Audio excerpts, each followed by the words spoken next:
रह गई आपका सवाल कि आज 20 दिन हो गए तो सेंचुरी, बिल्कुल सर सेंचुरी लगेगी। लेकिन पुलिस तो आउट करने की पूरी तैयारी कर रही है आपको कि 22-23 रन पे आउट कर दे, मतलब 50 रन भी बनाने नहीं दे रही है, 50 दिन का धरना भी पूरा नहीं करने दे रही। क्या करेंगे आप? ये सर आप लोगों की ताकत है, जिसका मैं पहले धन्यवाद दे चुका हूँ कि सरकार का सत्र चलने वाला है 13 से, और इसके अंदर जो भागे हुए हैं, भाग दौड़ मचाए हुए कि ये धरना किसी भी तरह से हटना चाहिए, क्योंकि सरकार भी यही तो कह रही है ना कि हमने 42,000 करोड़ रुपया दे दिया, हमने सेकंड रिवीजन में 23,000 करोड़ रुपया दे दिया, और हम यही सवाल लेके आए हैं कि ये पैसा गया कहाँ। और 70 जब चल रहा है तो 70 के अंदर लोकसभा और राज्यसभा में प्रश्न पूछे जाते हैं, तो प्रश्न काल में हम सरकार से पूछने के लिए आए हैं। और सरकार से अगर यहाँ भी लोकतंत्र के जो हमारे को जो शक्ति दी है, अगर वहाँ से भी हमारे को भगाएंगे तो फिर हम कहाँ सवाल पूछेंगे। संसद के अंदर तो हम जा नहीं सकते, रोड के ऊपर बैठे हैं और बड़े शांतिपूर्वक बैठे हैं। आपके अपने फौजी भाई हैं जो कि संसद में बैठते हैं, वो सांसद हैं या मंत्री हैं, क्या वो आपकी बात उठाएंगे? वो बिल्कुल नहीं उठाएंगे हमारी बात, क्योंकि ये जायज़ हकों की आवाज़ है। उनको मालूम है कहीं ना कहीं वो भी इस चीज़ में, शोषण में वो भागीदार हैं, भेदभाव के भागीदार हैं, जो असमानता लाए गए हैं तो वो भी इस चीज़ के भागीदार हैं। सर जो भागीदार है उसे तो और उठाना चाहिए आपकी हक की आवाज़। तो सर अभी तक देख लो, 13 माह से 70 चलेगा, तो मैं आप मीडिया के माध्यम से मैं उनको रिक्वेस्ट करता हूं कि वो जवानों की जायज़ हकों को लोकसभा और राज्यसभा में उठाएं। क्या आपकी संस्था ने किसी सांसद से या मंत्री से मिलने की कोशिश की है कि हमारी बात उठाएं संसद में? नहीं सर, हमारे को सरकार पे बहुत विश्वास है अभी भी, क्योंकि माननीय प्रधानमंत्री पे भी विश्वास है, और आपने पता है जब से उन्होंने सत्ता संभाली है तो विदेशों में भारत का नाम भी गया, तो आज भी हमने उन पे विश्वास है। रह गई विपक्ष पार्टी की, विपक्ष पार्टी के बहुत बड़े बड़े नेता हमारे से संपर्क कर रहे हैं, उनके पीए कर रहे हैं कि बड़े नेता आना चाहते हैं, तो हम उनको धन्यवाद करते हैं हाथ जोड़ के कि ये कोई राजनीतिक मंच नहीं है, आप लोगों को हमने वोट दिया है, आप लोकसभा और राज्यसभा में हमारे प्रश्न उठाइए। अगर वैसे तो हम जंतर मंतर पे किसी को रोक नहीं सकते, क्योंकि लोकतंत्र कोई भी आ सकता है और बैठ सकता है, पर मंच और माइक हम नहीं दे रहे बिल्कुल भी। सर अलग से लोग मंच लगा रहे हैं, जवानों में 2 फाड़ हो गए हैं, कुछ लोगों ने 12 तारीख की कॉल दे दी, आप 13 तारीख की कॉल के लिए कह रहे हो, होगा क्या? आप अंदर ही अपने मामले क्यों नहीं सुलझाते जवान लोग आपस में? नहीं सर, ऐसा कुछ नहीं है, कोई 2 फाड़ नहीं है। जो 12 को भी धरना प्रदर्शन है वो भी जवानों की जायज़ हकों के लिए, पर वो आने वाला समय बताएगा कि भाई वो तो कहीं आप क्या उसे समर्थन दे देंगे या उसमें शामिल हो जाएंगे? जवानों की मांग है सर, उसके अंदर देखो सरकार के भी हो सकते हैं। किसान आंदोलन का आप लोगों के सामने उदाहरण है, उसमें भी बहुत सारे धड़े थे, बहुत सारे आए, बहुत सारे टेंट अलग अलग जगह लगे, पर ये प्योर जो जवानों का है, जो 14 साल से संघर्ष कर रहे हैं, ये धरना उनका। कपिल जी, एक जवान अच्छा लगता है बॉर्डर पे लड़ता हुआ, आप लोगों को 21वां दिन हो चुका है अपनी बातों को, मांगों को मनवाते हुए, खुद से लड़ते हुए, कैसा लग रहा है सर? ये थोड़ा बुरा तो लग रहा है, दुख भी है कि जिनके नाम से वोट मांगे जाते हैं इस देश में, जब कोई शहीद का पार्थिव शरीर आता है तो ये नेता हैं, ये सफ़ेद कुर्ता पहन के और उनको पार्थिव शरीर को कंधा देते हैं, जब तक चांद सितारा रहेगा तेरा नाम रहेगा तू अमर रहेगा, और जैसे ही वो अग्नि में गया ये भूल गई। कपिल जी, कुछ लोग आंध्र प्रदेश से आए हैं आपके साथ, जरा बताइए कि साउथ में कैसा हाल है, आप थोड़ा बताइए। आंध्रा से आए हैं आप, कैसा माहौल है? मैं आंध्रा से आया हूँ। हाँ। आंध्र प्रदेश माजी वकील पोराट समिति, हाँ। उसके नाम से आया हुआ। आप इधर का, उसका मैं जनरल सेक्रेटरी, इधर का जो आंदोलन चल रहा है, हमारा कपिल साहब बिल्कुल सही बोला, क्योंकि जनता भी सोचना चाहिए ये लोग क्यों आ रहा है बार बार, क्यों इनको भेदभाव हो रहा है, क्योंकि जनता भी जो गवर्नमेंट में भी पूछना चाहिए। ये पूरा हम लोग आंध्रा में भी जगह जगह में, डिस्ट्रिक्ट्स में किया, तहसील में किया, जब उसके बाद इधर आके हम लोग अपना समर्थन दे रहे हैं। कुछ महिलाएं भी आपके साथ हैं, अगर वो कुछ कहना चाहें, आप क्या कहना चाहेंगी मैडम? आप कहाँ से आई हैं? क्या आप भी पूर्व सैनिक हैं? हाँ, पूर्व सैनिक है। क्या था? आप थोड़ा सा आगे जगह, थोड़ा सा आगे, वीर नारी, बिठा दो सर, आप थोड़ी देर वीर नारी। मैम पहले बताइए, पूर्व सैनिक है तो किस डिपार्टमेंट में थी आप? मेरा हस्बैंड तो EME का है। हाँ।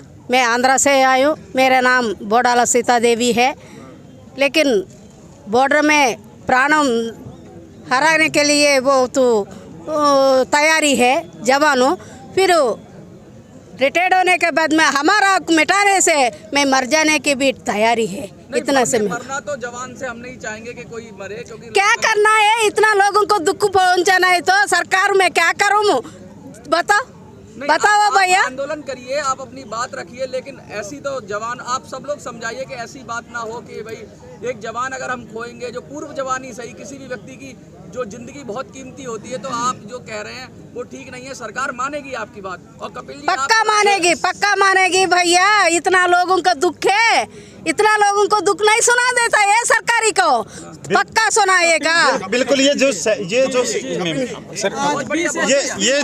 ये इनके बहुत दुख हैं। अभी यही आप लोगों ने देखा होगा कि जो हमारी जायज मांगे कि ये किस लिए आई है। इनके पति ने इस देश के बॉर्डर पे खड़े हुए हैं और इस देश की रक्षा की है। आज इनकी पे पेंशन में कितना बड़ा गैप कर दिया गया। अगर ये जवान की पत्नी है तो ये सिर्फ 11,000 रुपये विधवा पेंशन ले रही है, और दूसरी साइड 2006 से 2023 तक एक रैंक की 52,000 प्लस DA बढ़ाया गया। और हमारे कैथल से प्रधान आए हुए हैं सर। 20-21 दिन हो गए, कुछ तो कमियां होगी जो 20 दिन से आप प्रदर्शन कर रहे हैं, सरकार आपकी बात सुन नहीं रही। क्या ऐसी कमियां रहेगी आपकी धरना? कमियां हमारे में थी सर। सबसे बड़ी कमी तो मैं अपनी मानता हूं, क्योंकि 75 सालों में हमने कभी जवानों का संगठन ही नहीं बनाया। हमारा यूज किया गया, हमारे को दरी कुर्सी में बिठाया गया, और हमारी मांगे बंद कमरों में किसी अपर रैंक ने तय की गई, जो IPS IAS स्टेटस के होते हैं, और हम बहुत नीचे स्टेटस के होते हैं, जवान जेसीओ। तो हमारी मांगे न तो सरकार को पता कि सेना में कोई जवान जेसीओ रैंक भी होता है। अगर ऐसा था तो सरकार ये जो 1 रैंक 1 पेंशन है, जो मिलिट्री सर्विस पे है, डिसेबिलिटी पेंशन है, जो प्रीमेच्योर रिटायरमेंट है, जो माननीय प्रधानमंत्री ने 2015 में फरीदाबाद में मेट्रो का उद्घाटन करते हुए कहा कि मेरे जो छोटे छोटे रैंक के सैनिक है, जो कंधों पे बंदूक रख के बॉर्डर पे लोहा लेते हैं, तो सर वो बाहर हैं। सेकंड, जो कमांड है जेसीओ, जो सेना की ताकत है, रीढ़ की हड्डी है, वो बाहर कर दिए गए। उनकी पे पेंशन वैसे ही कम होगी, 5,000 माइनस और दिखा दिए। हमारे कैथल से हमारे आए हुए सर, आप पूछने की कोशिश करो कैथल में क्या माहौल है? और आज तो संख्या काफी ज्यादा है, क्या आप कितने लोग आए हैं और समर्थन देने के लिए? हम यहाँ कैथल से यहाँ पर 100 आदमियों की इजाज़त है, उस हिसाब से हम यहाँ पर आज 85 आदमी आए हैं, क्योंकि ज़्यादा ना हो, हम अपने अनुशासन को सीमित रखें, उस हिसाब से हम अपनी संख्या बल को लेकर आए हैं। क्या संदेश देना चाहोगे? हम संदेश यही देना चाहते हैं, हमारे जो भी सैनिक हैं वो अपने घर घर जाएं, डोर टू डोर जाएं और अपने साथियों को जागरूक करें, क्योंकि ये हमारे साथ में एक बहुत ही बड़ा भेदभाव हुआ है। इस भेदभाव को मिटाने के लिए हम सब संगठित होने जा रहे हैं। जिस प्रकार से आपने अभी अपनी ये बहन आंध्रा से आई हुई है, इनके बारे में भी आपने इनका दुख सुना, इसी प्रकार से मेरे गृह डिस्ट्रिक्ट कैथल के अंदर जितने भी शहीद हुए हैं, उनका एक ऐसा हमने माहौल देखा है कि उनको पूछने वाला कोई नहीं है। तो उनको भी हमने जागरूक किया है और उनके लिए भी हमने मुहिम चलाई हुई है, ताकि उनकी याददाश्त ताज़ा रहे। और इसी प्रकार से, जिस प्रकार से अभी शहीद का बताया, मेरे ज़िले से 2018 के अंदर शहीद सिपाही राजेश पुनिया वो शहीद हुए थे बागल से। उनको आए जो अभी बताया है फौजी साहब ने, भाई आते हैं, जिस टाइम पर दाह संस्कार हो जाता है उसके बाद में सब भूल जाते हैं। वही कार्रवाई उनके साथ में हुई।